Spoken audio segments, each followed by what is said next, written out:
afternoon, everyone. Welcome to Dream Big Today, and this is our new nuggets. So, today I'd like to talk about Psalms 89, verses 14 through 37. My first question is: how does God rule? We get the answer right off in the beginning in chapter or in verse 14. It says, "Righteousness and justice are the foundation of your throne. Love and faithfulness go before you." Righteousness, justice, love, and faithfulness. Now, can we copy that? Can you do all of those at the same time? I'm thinking one look the wrong way at somebody and you'd remember something that aggravated you about them and you'd probably drop a few of those. But God never does. Look how he was patient with the Israelites and and would correct them, would uh, punish them for being, goofballs, but he always loved them. Kind of like dealing with your kids. You punish them, they make you mad, but you still love them and you give them another chance. So, as God's ambassadors, we should deal with people the same way. Make sure your actions flow out of righteousness, justice, love, and faithfulness, because any unfair, unloving, dishonest action cannot come from God. It says, "Blessed are those who have learned to acclaim you, who walk in the light of your presence, O Lord." This is in the NIV. Blessed are those who have learned to acclaim you. That's a promise. Are you walking with him today?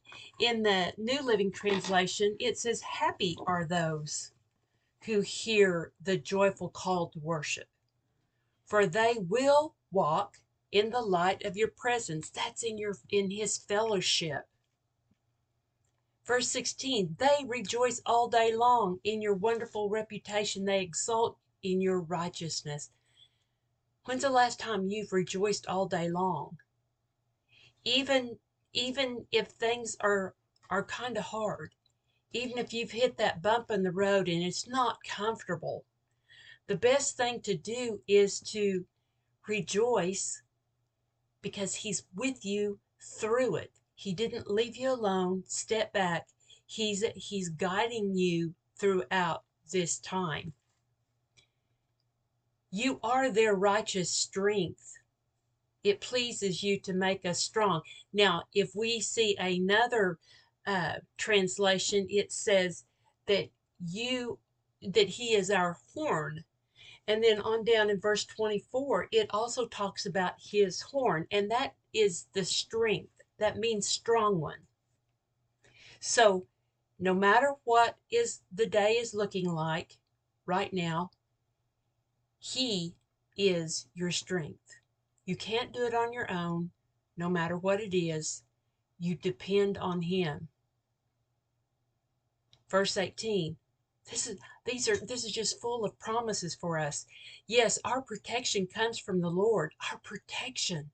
And he, the Holy One of Israel, has given us our King. I highlighted this next one and wrote last year's date beside it.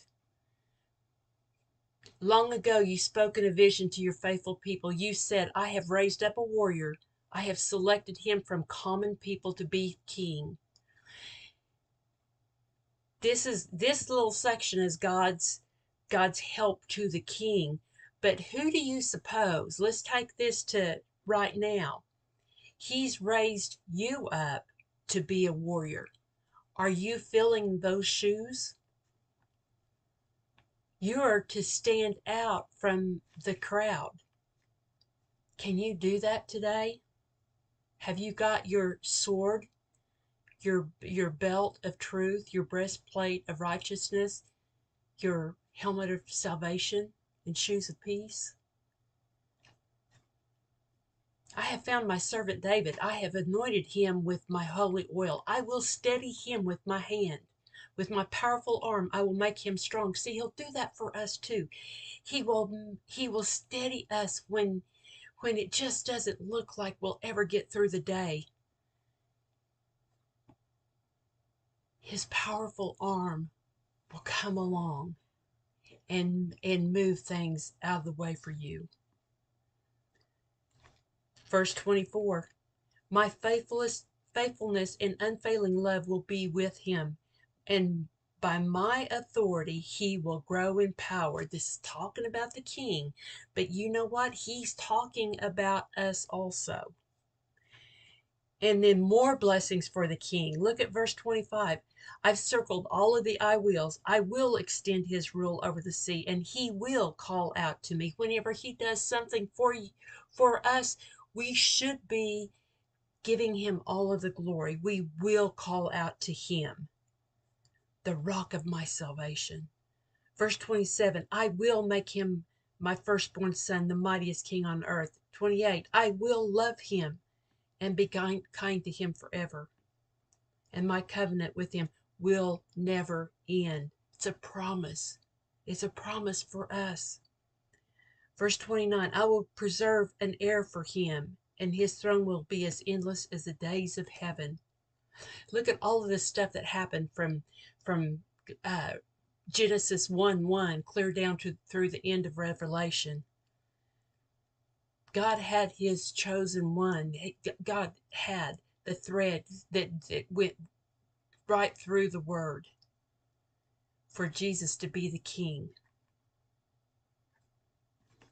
And then there's a contrast when we go into verse 30. But if his descendants forsake my instructions and fail my regulations, and if they do not obey my decrees and fail to keep my commands, then I will punish their sin with the rod and their disobedience with the beating. So he takes action. What are you disobeying today? We talked about that a little bit this morning.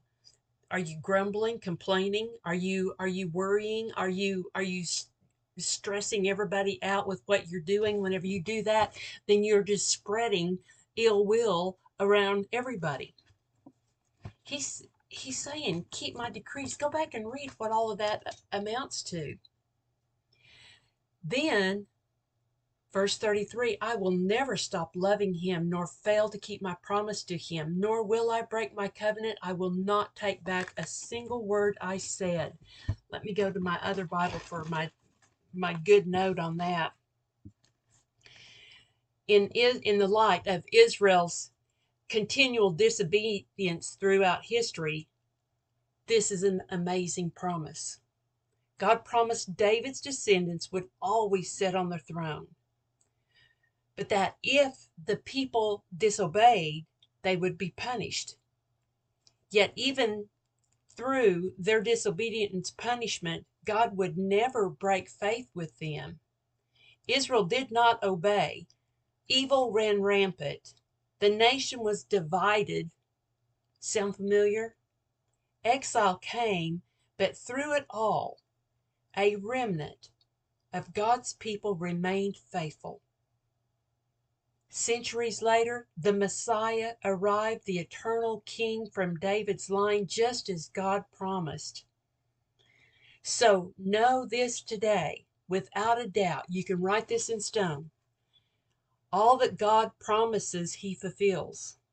He will not take back even one word of what he says. God can also be trusted to save us as he's promised he would. Look at Hebrews 6:13 through 18 today. Our God is completely reliable. You can stand on his promises today and 50 years from today. It's still good. Thank you for joining me. Elizabeth will be back tomorrow. Have a blessed afternoon.